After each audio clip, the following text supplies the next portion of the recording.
This is Money Guide with Mary Sterk from Sterk Financial Services. Now, here's Mary Sterk.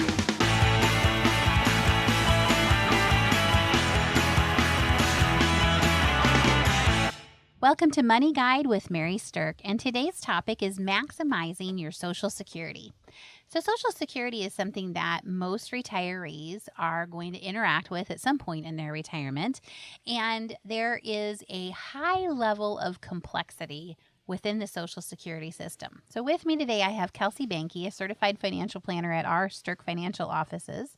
And Kelsey and I are going to talk a little bit about how you can actually maximize the Social Security by understanding some of the nuances of the system. So Kelsey, let's kick it off with, when can you actually take your Social Security? Taking your Social Security is something that you can take as early as age 62 if you wanted to take it early. You'd wait no longer than age 70. There's no financial benefit to waiting longer than age 70. So sometime between age 62 and age 70 is the range when you want to actually trigger your Social Security. That's correct. Okay. So is there a particular age that is the main age for everyone to take Social Security? No, there's no exact age where it makes the perfect sense for every single person. It's very much an individualized decision that does take some, research. You need to look into it and evaluate what makes sense for you. And there's a lot of factors that play into that decision.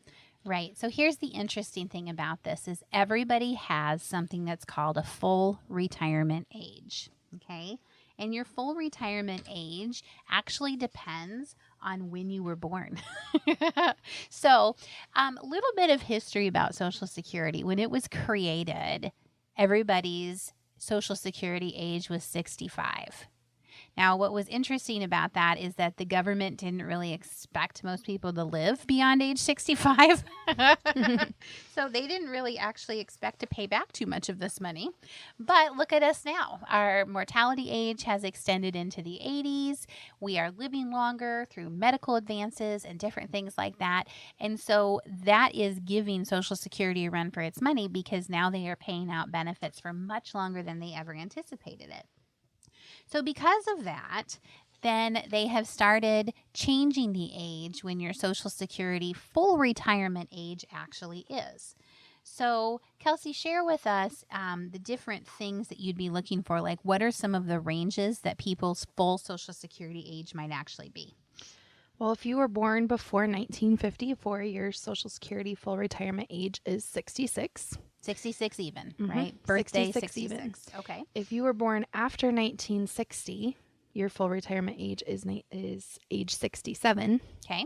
And if you're somewhere between 1954 and 1960, then your retirement age is going to be 66 and a handful of months, just depending on when you were born. Nothing like keeping it simple. I know. It goes back to my same old complaint that they just had to make it a little bit more complicated. 66 and 4 months is my age. No. I mean, it is. If you were born in 1956, it's 66 and 4 months. Right. So how do you know what your full retirement age is? Well, it does go off of your birth year. And then you also should be getting a statement each year. If you're eligible for Social Security, you'll get a statement. It's not every year that they mail them out. I think it's like every 5 years now, but they keep changing it on us. So yeah, it used to be that they stopped mailing them completely. Then it went to every 5 years. And now I think it's every 5 years unless you're over a certain age. And then it's every 2 years. So again, with the complexity. But the bottom line is you can always go out to ssa.gov and look up what your full retirement age. A little fair warning on ssa.gov. I've helped a lot of people get logged into that system, and that's the Social Security Administration's website. And it does have a ton of information, and it's specific to you. It'll have all your information on there. But be very careful when you're creating your username and ID and getting logged in, because they are trying to make very sure that somebody who is not you is not trying to get into the system. So when they are giving you your security questions and they're asking you information that's based off of public record or loans that you've made and things like that, read the questions very carefully, because what I have found out from I'm just going to go ahead and call them horror stories, is if you get locked out of that system, it is very difficult to get back in. So be very careful when you're doing that. But once you can get in and get your username and password, tons of great information available to you. Yeah, it is great. And you can print off your most current statement too if you can't find the one that you have. So that's a good idea for people to do. So here's the thing is we know now that the range is between 62 and 70 that you can take it, and your full retirement age is somewhere between 66 and 67, right? So most people then say, well, when should I take it? So let's talk a little bit about pros and cons of taking it early, pros and cons of waiting till your full retirement age, and pros and cons of delaying it even later than your full retirement age. All right, so the earliest age that you can take the Social Security is age 62. And the way the Social Security benefit is calculated is that they take your highest 35 years of earnings and they index them and then they average them, and then a formula is applied to determine your benefit. I don't even know if I can explain the math behind the actual formula. I just know that this is the way they do it. So your highest 35 years of earnings is what matters. That's a long period of time. All right. So once they've done their calculation, what they're calculating is what your benefit is at your full retirement age. And then if you want to take it early as 62, they apply a discount rate to it for each year that you take it early.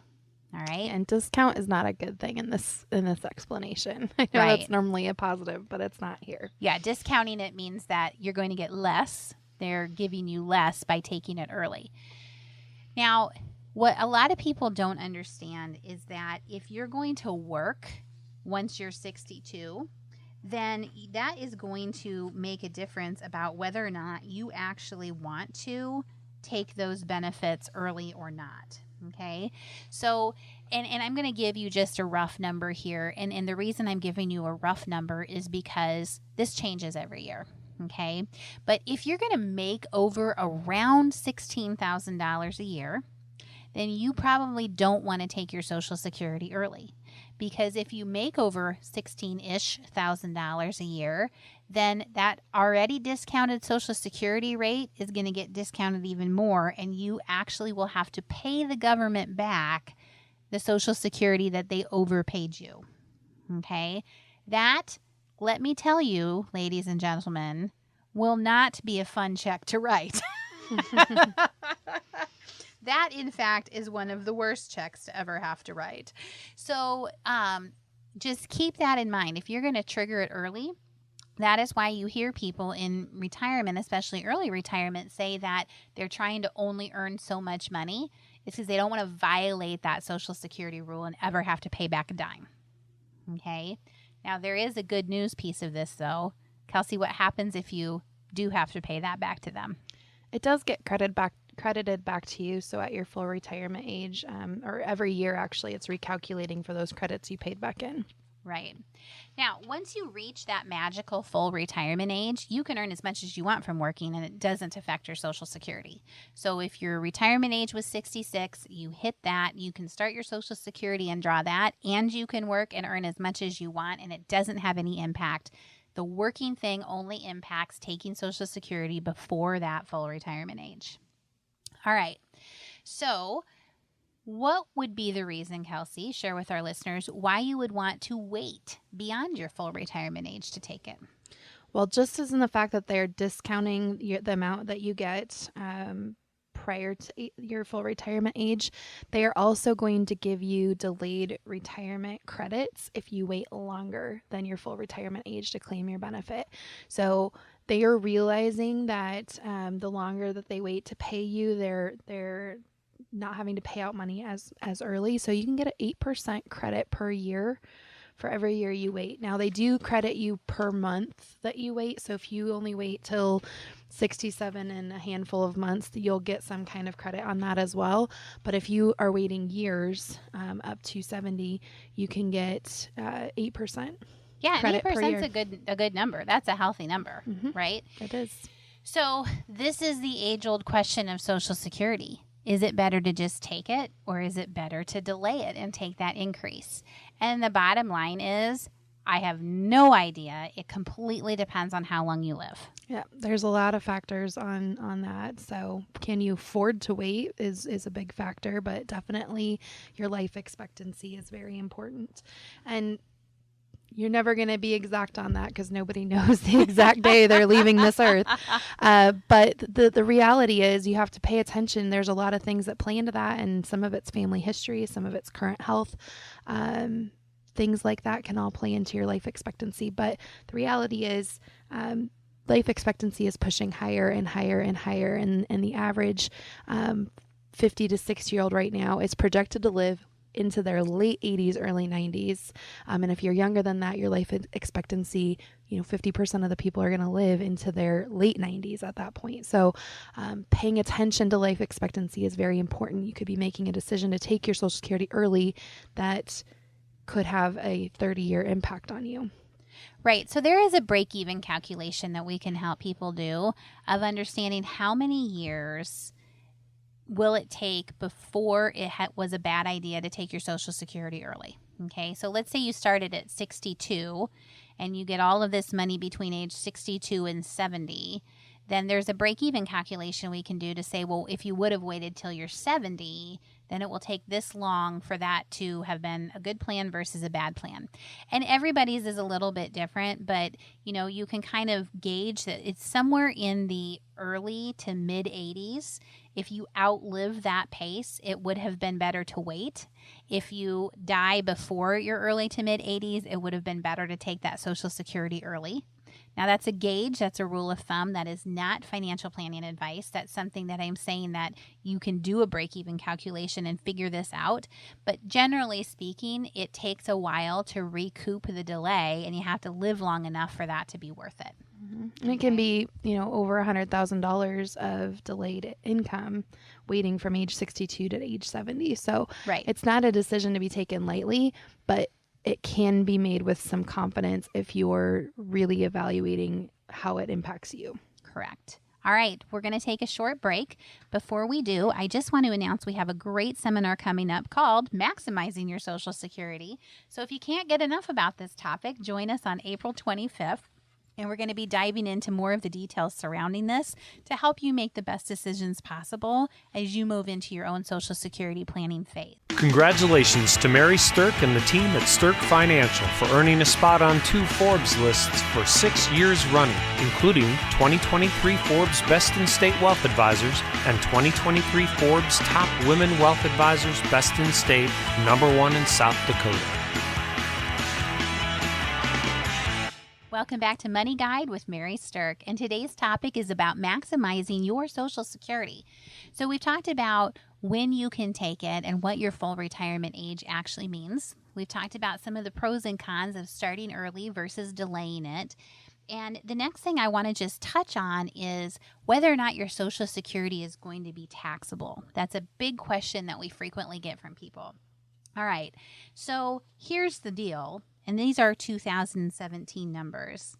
Up to half of your benefit may be taxable if you're single and your income is between $25,000 to $34,000. Or it might be up to half taxable if you're married, filing jointly, and your income is between $32,000 to $44,000. All right? Now, that's the low end of things. If your income is higher than those, then up to 85% of your benefit's going to be taxable. So if you're single and your income is above $34,000, then up to 85% of your Social Security could be taxable. And if your income jointly and you're married and filing jointly is above $44,000, then up to 85% of your Social Security is going to be taxable. I kind of think along the lines of that's like adding insult to injury. Social Security was not a super good return on anybody's money, and now they're going to tax you on it. Thank you very much, government. All right, the next topic that I want to talk about is how is your Social Security affected if you're married, if you're divorced, or if you're widowed? Okay. So first of all, the decision you make about Social Security does affect your spouse if you're married. All right. And here is why. Is if you are married, you are eligible for up to half of whatever your spouse's Social Security is. So if your spouse's Social Security is $3,000 a month and yours is $1,000 a month, then you are not making half of what theirs is, which means you're eligible for a raise once theirs starts. And that's called a spousal benefit. So you're claiming your own, but you can get a spousal benefit up to that benefit. That's half of your spouses in most cases. And Mary, we have a great story about this. Do you want to tell it? Yes, I do. I'm so excited about this. So we had a retirement seminar, and one of the people that came to our retirement seminar heard us talking about this concept of you're entitled to half of what your spouse's is once your spouses start. And so, as she put it, I marched myself right down to that Social Security office, and I asked them about that. And you know what? I got a $400 raise a month. And she got a back pay check for over $10,000 because she should have been getting that extra spousal benefit for many years and hadn't been getting it. And all because she came to our free seminar. Perhaps you should join us on April 25th. Talk about return of investment. Got a free seminar and it turned into all that money. Right. That's like the best success story ever. I was so excited to hear that. So she told me that she asked Social Security why nobody ever told her about this. And what they told her at the office is, well, we're not going to tell you about it. You have to ask about it. Now, I kind of feel like that is the opposite of customer service. However, that's the way that it rolls. So it's your job to know what you're entitled to. It's not their job to tell you, hey, you could possibly get a raise. Okay? So keep in mind that you might be eligible for a spousal benefit if your spouse is making more than you and you're not making at least half of what they are making. Okay? The next thing is, if you are widowed, you're going to lose one of your Social Security checks, and you're going to lose the smaller one. But a widow is going to be eligible to keep the larger of the two checks. Okay? So if you are losing your spouse, you need to be aware in your retirement and your income planning that one of your checks is going to go away, and it'll be the smaller one. Now, let's talk about if you're divorced. This is one of the most quirky, interesting rules of the Social Security system. It really is. So, Kelsey, if you were married to someone, how long do you have to be married to them in order to trigger this benefit? You have to have been married for 10 years. All right. So you can claim that spousal benefit off of your divorced spouse's benefits if you were married for at least 10 years. Mm-hmm. Okay. So if you're making $1,000 and your ex-husband is making $3,000, you're eligible to get to up to half of theirs. Correct. Okay. What I want you to hear me saying is it does not negatively impact your ex. Their check does not go down by anything. Your check has the potential to go up. All right? And here's where it gets really funny. You can pick any of your ex-spouses for this to work on. As long as you were married 10 years, you do have a choice. Yes. So if you have been married to 3 different people for at least 10 years each, whichever one of them has the highest Social Security, you can claim spousal benefits on that one. Pick a spouse, any spouse. One of the odd rules. We may be able to see why the Social Security system is going broke. Well, absolutely. I mean, that's one of the benefits that's out there. I'm not saying that's not right or wrong. It is. Mm-hmm. But if somebody was married, like let's say a person was married 3 times and they had the higher benefit, and then all 3 of their ex-spouses claim off of their benefit, that's 4 benefits getting paid out off of one Social Security calculation. So it's just kind of a crazy thing that's out there that if you know about, you can take advantage of, and you're following all the rules. Yep. But it's just interesting. It's like, no wonder they're having problems being solvent as an organization. All right. There is one other strategy I want to talk about before we close the show, and that's called the restricted application strategy. And this has to do with whether you're married or not, too. So you might have heard that there was some new rules that were passed towards the end of 2015 that effectively eliminated some different Social Security claiming strategies that couples were using to maximize their income. However, one of these claiming strategies is still available to some individuals who were grandfathered under the old rules. And this is you. If you were born before January 1, 1954, and you meet certain requirements, you could still have a potentially limited window to take advantage of a claiming strategy that's called a restricted application with spousal benefits. Now, I can't really go into the finite details of this on the show, but hear me saying that if you were born before January 1, 1954, this would allow you to collect the spousal benefit and then later collect your own benefit. It's a little bit of a backwards approach, but it's a really unique technique to maximize your Social Security opportunity. So there's certain requirements that have to be met, but that one quirky way to do it is still available if you meet that age criteria. So join us at our seminar on the 25th.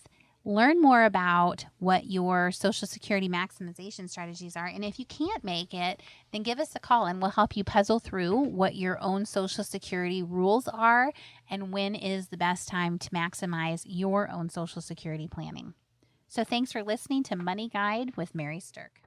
Sterk Financial Services is celebrating 20 years in 2024. The views expressed are not necessarily the opinion of your audio provider and should not be construed directly or indirectly as an offer to buy or sell any securities or services mentioned herein.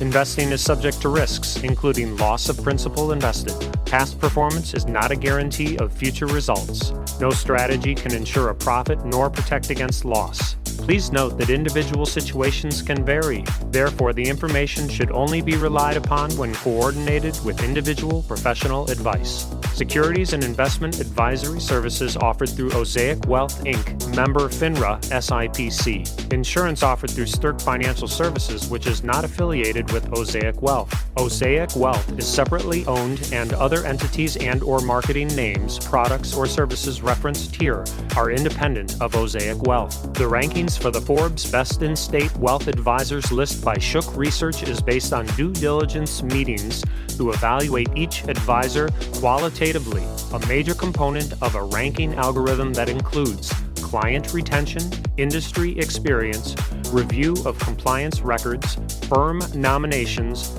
and quantitative criteria, including assets under management and review generated for their firms. The Forbes ranking of America's top women wealth advisors is based on an algorithm of qualitative and quantitative data, rating thousands of wealth advisors with a minimum of 7 years of experience and weighing factors like revenue trends, assets under management, compliance records, industry experience, and best practices learned through telephone and in-person interviews.